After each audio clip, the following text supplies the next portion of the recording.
Regardez. Moi j'en avais deux, hein, au final. Oui, je me souviens. C'était- Une Tafta, une moi. Oui. Une toi et puis une Tafta. Hein. Voilà, exactement. C'est ça. Ouais. Donc Tafta, ça existe. Ça n'existe plus, malheureusement. Ouais. On a bossé, je crois, à peu près 7 ans, et au moment où le succès est arrivé, ben voilà, les égos ont fait que le groupe a explosé. Mais non. Ben, c'est assez Ah ouais. chez moi. C'est vrai? Ouais, c'est assez souvent ça. T'as eu plusieurs fois ça avec d'autres groupes ou avec d'autres Oui, formations? oui. Ok. Et donc eux, ils étaient de Chaux-de-Fonds ou bien ils étaient... Non, lui, c'est un Guinéo-Sénégalais, un peu malien aussi, et qui habite vers Lausanne depuis vraiment pas mal de temps. Hein. Je dirais 15 ans, 20 ans. Et puis lui, c'est un Genevois qui habite toujours Genève. D'accord. Ouais. Toi, t'existes toujours, quoi. Voilà, moi j'existe toujours et ma chienne, ben voilà, maintenant elle commence d'être bien vieille. Là, on voit qu'elle c'était une petite jeunette. Ouais, là, c'est une petite Qui était jeunette. collée à moi. Elle est toujours collée à moi, mais maintenant ça devient une petite vieille, quoi. Ça fait combien d'années que tu fais de la musique? Oh, moi ça fait 30 ans. Ouais. Donc t'as commencé? J'ai commencé de faire de la musique tard pour un musicien, Ah ouais. c'est-à-dire vers 15-16 ans. Ouais. Et puis j'ai arrêté de faire autre chose vers l'âge de 22-23 ans. Ah ouais, quand même. Donc en fait, j'ai jamais rien fait d'autre parce que Ouais. j'avais fait une formation d'Astit, l'école normale, et j'ai cassé la formation pour faire la musique. Ouais. Donc ça fait depuis très longtemps. J'ai jamais vraiment été exclusif. Ouais. Parce que non seulement par intérêt, parce que tout d'un coup il y avait d'autres choses qui m'intéressaient. Hein. J'ai fait plein de jobs, plein de choses, parce que j'avais des opportunités.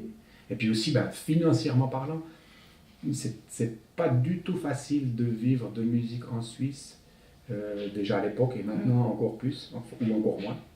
Et puis voilà, moi j'étais vraiment intéressé par les découvertes, les rencontres, les recherches, les voyages.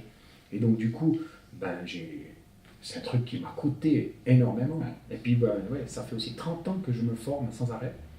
Donc voilà, quand on investit dans la formation, c'est pas la même chose qu'on investit de l'autre côté, c'est-à-dire la rentabilisation de l'histoire. Ouais. C'est maintenant un petit peu ce que je commence à... J'ai pris conscience de ça ces dernières années. Et puis là, bah maintenant, je suis en train de mettre en branle une autre vision de faire la musique. Ça veut dire, c'est comme j'ai planté, j'ai investi pendant 30 ans. Maintenant, je joue une centaine, 150 instruments, plus des techniques vocales, plus j'ai des compétences vraiment extraordinaires et faramineuses. Et je suis mûr aussi, je me sens mûr. Et puis maintenant, ben, je souhaite retourner un peu la machine et puis commencer à plus me mettre du côté comment rentabiliser mon investissement. Voilà. Maintenant, je suis aussi beaucoup plus tourné vers l'enseignement. Avant, j'étais apprenant et puis maintenant, je suis enseignant. Il y a aussi le passage qui se fait. C'est ça qui est beau dans la musique parce que c'est une chose qui circule depuis la nuit des temps et qui va continuer. Et il y a une histoire de passage dedans.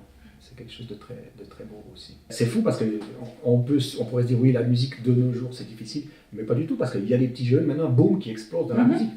Donc moi je pense que c'est pas une question de aujourd'hui c'est difficile, hier c'était pas. Non, c'est une question, ben voilà, si on est limité dans sa tête, si on n'a pas confiance en soi, si on n'est pas fier de soi, si on ne sait pas se vendre, ben, c'est difficile.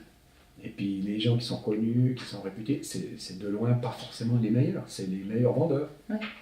C'est pas forcément les meilleurs. Ou ceux qui ont trouvé les personnes qui pouvaient les vendre par oui, ou bien qu'ils ont une confiance en eux innée, ou bien ils ont...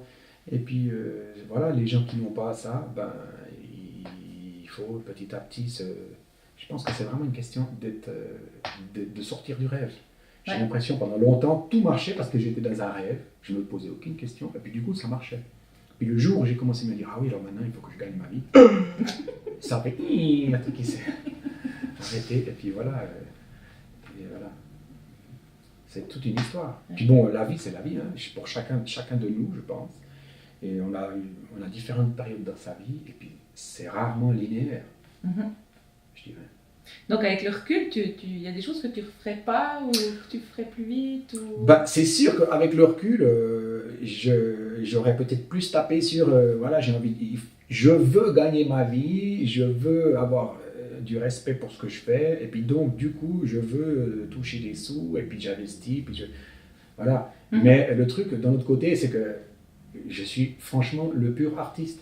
Donc le pur artiste, il ne pense pas à gagner des sous à demain, puis avoir du respect. Il pense je veux faire de la musique et puis j'y vais. Parce que sinon, ben, je vois les copains qui sont de cette branche, ben, voilà, ça fait... Déjà avant, ils étaient peut-être pas transcendantales.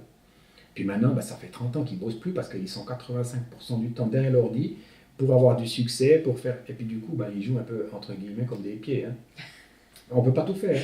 Oui, oui. Aujourd'hui, j'ai eu plusieurs fois... Dernièrement, j'avais pas de Facebook, j'étais pas sur les réseaux sociaux parce que voilà, c'est pas mon truc. Et du coup, je téléphonais, je prenais des contacts avec des lieux de concert et tout. Ils me disaient ouais, quel est votre Facebook et tout. Ils vont voir, pas de Facebook, donc ils me prennent pas. Voilà, parce que c'est rédhibitoire. Ah ouais. Aujourd'hui, comment faire venir des gens? On a des concerts extraordinaires. Moi, j'ai vu des fois des gens, mais des sommités mondiales venir faire des concerts dans la région, puis il y a 4 piclus dans la salle. Ouais. Parce que, ben, voilà, c'est difficile. Il y a tellement de... Au niveau communication, il y a tellement de choses. Donc, c'est impératif d'être un pro de la com pour réussir, ça c'est sûr. Et puis, si on n'est pas pro de la com, ben, tout d'un coup, on va tomber sur un pro de la com qui va faire le taf. Mais à un moment donné, il y a quelqu'un qui doit faire ça. Ça, je suis sûr. Et c'est aussi la chance. Parce que maintenant, c'est possible d'être un musicien pas très bon, de travailler dans sa cuisine tout seul, d'être pro de la com, et puis pas tout d'un coup d'avoir une carrière qui explose. Et puis c'est pas volé, on peut pas dire ouais, c'est pas, c'est juste. C'est juste. Le gars, il a trouvé le filon. Ça a toujours été comme ça. Il y a des gens qui réussissent, il y a des gens qui réussissent pas. C'est pas injuste, hein, quelque part. C'est aussi la réalité. Il y en a qui naissent bien. Moi, j'ai eu la chance. J'ai 2 mains, 2 yeux, 2 oreilles. Il y en a, ils naissent, ils n'ont pas de main. Ça fait partie de la vie. J'allais dire du jeu, mais on peut dire la vie, c'est un jeu. Et puis autant s'amuser avec ce qu'on a. Donc, si je rebondis, qu'est-ce que tu donnerais comme conseil, par exemple, à un jeune qui a envie maintenant, qui rêve de faire la musique, de vivre de la musique? Ben, ça m'arrive souvent d'en voir, et puis je fais tout pour les encourager. Ouais. J'ai vu par exemple un ami qui faisait justement l'école normale et tout, puis après il a fait l'école de jazz de Lucerne, je crois Lucerne, et puis voilà, après il a arrêté, il en avait ras-le-bol, il me dit ouais, je sais pas quoi, j'aimerais juste faire de la musique. Et ben, moi je l'ai félicité, il m'a dit mais c'est incroyable, t'es le seul qui me félicite. Puis je lui disais mais pourtant c'est ça, tu veux faire de la musique, ben fais de la musique. Pourquoi tu devrais faire une école, si tu veux faire, tu fais. Et puis après tu verras ce qui se passe. Et je me dis c'est ça, j'ai l'impression dans la vie, une des choses qui m'a toujours guidé, c'est de ne pas me retrouver un vieux con, un vieux frustré. Parce que voilà, ça m'a toujours fait peur, pas peur, ça m'a fait de la peine de voir des personnes âgées qui sont frustrées parce qu'ils n'ont pas vécu leur rêve. Moi, je me suis dit, je veux vivre mon rêve. Alors, j'ai arrêté l'école normale, j'ai fait de la musique. Je me suis dit, peut-être ça dure 6 mois, peut-être ça dure 1 année. Voilà, ça fait 30 ans que ça dure. Tant mieux. Et puis là, ça devient dur, donc il faut que je trouve un job annexe. Donc, je cherche un job annexe. Voilà, c'est comme ça. Et puis, j'ai trouvé un cool job annexe. Ça me laisse le temps de faire. Ça me donne une qualité de vie qui est honnête. Et puis l'un nourrit l'autre. J'arrive là-bas, je suis tout frais parce que j'avais des belles expériences en musique. J'arrive dans la musique, je suis tout frais parce que j'ai eu des belles expériences professionnelles. Et l'un nourrit l'autre. Donc qu'est-ce qui ferait que tu devrais arrêter maintenant? Enfin... Ben, c'est simple. Je me suis fait exploser les oreilles parce que j'ai travaillé sur les bateaux et puis j'ai eu droit à un coup de klaxon du Fribourg alors que j'étais à 50 cm du pavillon. Alors là, c'était moins une que je perde l'audition. C'est ça qui me ferait arrêter. Si je n'entends plus ou si je me fais bouffer une main par une machine ou bien...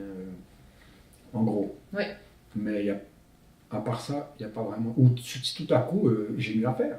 Je me suis toujours dit, peut-être qu'un jour, la musique, voilà, ce sera passé. Parce que ça ne va plus m'intéresser. Je ne sais pas. Pour l'instant, ça m'intéresse.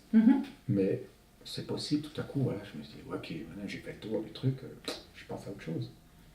Ce qu'il faudrait, c'est ça, qu'il y ait un changement d'orientation qui arrive comme ça. Qu'est-ce que tu lui dirais à Christophe là, avec sa chienne. Ah ben c'est clair qu'ayant vécu 10 ans d'expérience, j'ai l'impression, vu d'ici, parce qu'il faut toujours être attentif, j'ai l'impression ici que je lui dirais un tas de choses dans l'oreille pour lui rendre la vie un peu moins compliquée. Mais parce que ce petit bonhomme-là, il s'est quand même fait une vie assez compliquée. Et en même temps, le fait qu'il s'est fait cette vie compliquée, du coup, il a évolué dans un certain sens qui fait la personne que je suis maintenant et dont je suis très content. Donc c'est toujours délicat. Aller jouer avec le passé, c'est toujours délicat. Hein. Donc j'aurais envie de lui dire plein de choses et je ne suis pas sûr que je le ferai aussi. Mais par contre, peut-être je lui mettrai une petite enveloppe de quelques milliers de francs par ici, par là, pour lui simplifier la vie. Oui, voilà. Ça, je pourrais faire. Mais plus que ça, c'est clair que si on pouvait refaire le passé, ben, ça change le futur. Et je ne suis pas sûr que j'aurais envie de changer mon futur. Vous? Ouais, c'est encore. Fais la photo là, t'es d'accord? C'est quoi ça? C'est une caméra. Ah, mais c'est très bien qu'il n'y a pas de soleil, comme ça ne fera pas des reflets reflets bizarres et tout.